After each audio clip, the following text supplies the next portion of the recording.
सरकारचं म्हणणं आहे की आम्हाला थोडा वेळ द्या, आम्ही करणार म्हणतायत. त्यामुळेच तर प्रत्येकाला वाटतं ना की आपले खासदार हे गेले पाहिजे ना. आपण आपलं सरकार ना, आपण आपलं दुसऱ्याच दिवशी त्यांचं म्हणणं आहे दादा तुम्ही भूमिका घ्या, आपलं सरकार आणू दुसऱ्याच दिवशी. आणि तिथं काही विषय नाही ना, फक्त की हे सर्व गुन्हे वापस घेतले जाणार आहे आणि हैदराबाद गॅजेट हे लागू करणार हे चालू आहे. ते कोर्टात टिकलं नाही, 13% टिकलं नाही, हे 10% पण टिकणार नाही. हा प्रत्येक समाज बांधवाची हे आहे. दादा तुम्ही लढा, फक्त आमरण उपोषण करू नका, तुमच्या जीवाला बरं वाईट होऊ देऊ नका. कारण तुम्ही म्हणजे आमचे पोरं दिवस निघून चालले, आमचे पोरं त्याच्यामुळे डिप्रेशन मध्ये गेलेले, ते आत्महत्या त्याच्यामुळे करू राहिले. सरकारला विनंती आहे की तुम्ही की सरकार हे जे गुन्हे जे चुकून नोंदवले गेलेले किंवा ह्या आंदोलनाच्या दरम्यान जे गुन्हे नोंदवले गेलेले आहे जे जास्त सिरियस नाही आहे तर ते गुन्हे मागे घेणार आहे. मनोज जरांगे पाटलाची ही पण मागणी आहे की सर्व गुन्हे, आम्ही काही कुणाचं चुकीचं काम केलेलं नाही, आमच्यावरचे गुन्हे मागे घ्या. तर आमच्या असं माहितीच तो आलेला आहे की हे सर्व गुन्हे वापस घेतले जाणार आहे आणि हैदराबाद गॅजेट हे लागू करणार हे चालू आहे. पण सध्या आचारसंहिता चालू आहे आणि सरकारला कुठली भूमिका घेता येत नाही, त्यामुळे संभ्रम आहे. आता सरकार त्याच्यातून कसा मार्ग काढतो हे आपण सांगू नाही शकत, काही कोर्टामार्फत असेल काय असेल. पण हे त्यांनी 24 तारखेच्या आत करावं. मी तुमच्या लोकप्रिय चॅनलच्या माध्यमातून सरकारने जे आरक्षण देऊ केलेलं आहे हे 10%, अगोदर 16% दिलं होतं, ते कोर्टात टिकलं नाही, 13% टिकलं नाही, हे 10% पण टिकणार नाही. हा प्रत्येक समाज बांधवाची हे आहे. म्हणून मनोज जरांगे पाटलाची पहिल्यापासून भूमिका आहे की सगळे सोयऱ्याचा जर प्रश्न मार्गी लागत असेल तर हे आंदोलन बंद होईल, नाही तर हे चिरंतन काळापर्यंत चालणार आहे. कुणी सोबत असो नसो, मी एकटा या सगळ्या सोयऱ्याचा जोपर्यंत प्रश्न मार्गी लागत नाही मी चालणार. पण सर्व समाज बांधवांनी त्यांच्या पाठीशी खंबीरपणे उभे आहे. दादा तुम्ही लढा, फक्त आमरण उपोषण करू नका, तुमच्या जीवाला बरं वाईट होऊ देऊ नका. कारण तुम्ही हे कोट्यावधी लोकांचे आदर्श आहेत, त्यामुळे तुमच्यामुळे आमच्यात उत्साह भरला गेलेला आहे.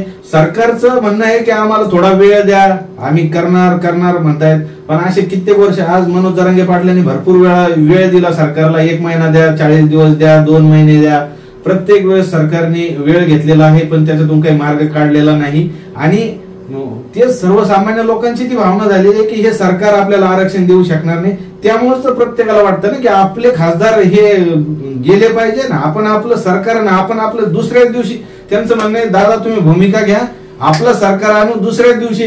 आणि तिथं काही विषय नाही ना, फक्त हे जे आहेत तर किंग मेकर राहतील मनोज जरांगे पाटील, हे राजकारणात येणार नाही. तर आम्ही तेच म्हणतो तुम्ही किंग मेकर राहा आणि सर्वसामान्य सरकारांना तुम्ही सांगा की चला रे सगळ्यांनी आपला कायदा बनवायचा, तो पास करा, अशी भावना आहे प्रत्येकाची. आता मनोज जरांगे पाटील 24 तारखेला कशी भूमिका घेतायत त्याच्याकडे आमच्या सगळ्यांचं लक्ष. हाच तर संभ्रम आहे. म्हणजे जे 10% सरकारने दिलं, आज बघा की आमचे पोलीस भरती चालू आहे आणि आमचे समाज बांधव हे कन्फ्युजन मध्ये की हे काय नेमकं. म्हणजे यांनी ESBC चे हे काढून ठेवलं, ACBC चे दाखले काढून ठेवले आणि आता सरकारने 10% दिलं. मग फॉर्म भरायचा कुठून? बरं ते भरायला गेले की ते म्हणतात नाही तुमचं अजून वरून ते 10%चा GR नाही आला. म्हणजे आमचे पोरं दिवस निघून चालले, आमचे पोरं त्याच्यामुळे डिप्रेशन मध्ये गेलेले, ते आत्महत्या त्याच्यामुळे करू राहिले.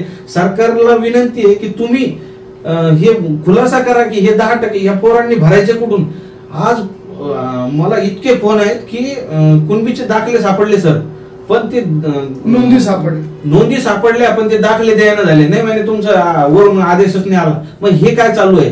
म्हणजे फार लोकांमध्ये फार चीड आहे, फार भावना तीव्र झालेल्या आहे. लढा शांततेचा आहे आणि मी पुन्हा तुमच्या माध्यमातून सांगतो की सर्वसामान्य तुमच्या भावना तीव्र होऊ देऊ नका. आरक्षण भेटणारे हे आपल्याला चिडवण्याचं काम करतील, हे राग आणण्याचा प्रयत्न करतील. कुणी तुमचं रक्त गरम आहे, सर्वांना माहिती आहे, आपलंही आमचंही रक्त गरम आहे. पण लढा जे शांततेत क्रांती झाली ती ही लढून म्हणजे उग्र आंदोलन करून झाली नसती. तर त्याच्यामुळं लवकरच आरक्षण भेटल, कुणी चिंता करू नका. मनोज जरांगे पाटलांच्या सोबत राहा. येणाऱ्या 24 तारखेला सर्वांनी आपलं कर्तव्य समजून यायचं आहे. प्रत्येकाने स्वतः स्वयंसेवक बनून यायचं आहे. तुमची खातिरदारी करायला तुम्ही काय कोणाचे पाहुणे नाहीये, आपापल्या पद्धतीने यायचं. आपल्या गाड्यात कुणीही 1 रुपया या मीटिंगच्या माध्यमातून मी तमाम सर्व समाज बांधवांना आवाहन करतो, कुणीही 1 रुपया कोणाला द्यायचा नाही, घ्यायचा नाही. आपल्या आपल्या पदाच्या पैशाने यायचं आहे आणि आंतरवाली सराटी येथे या मीटिंगला काय भूमिका घेते आणि ती जाऊन आपल्या आपल्या पद्धतीने काम करायचं. हे मनोज जरांगे पाटलाच्या घरचं काम नाही किंवा माझ्या घरचं काम नाही, हे प्रत्येकाच्या घरचं काम आहे. या पद्धतीने यायचं आणि मीटिंग ऐकायची आहे.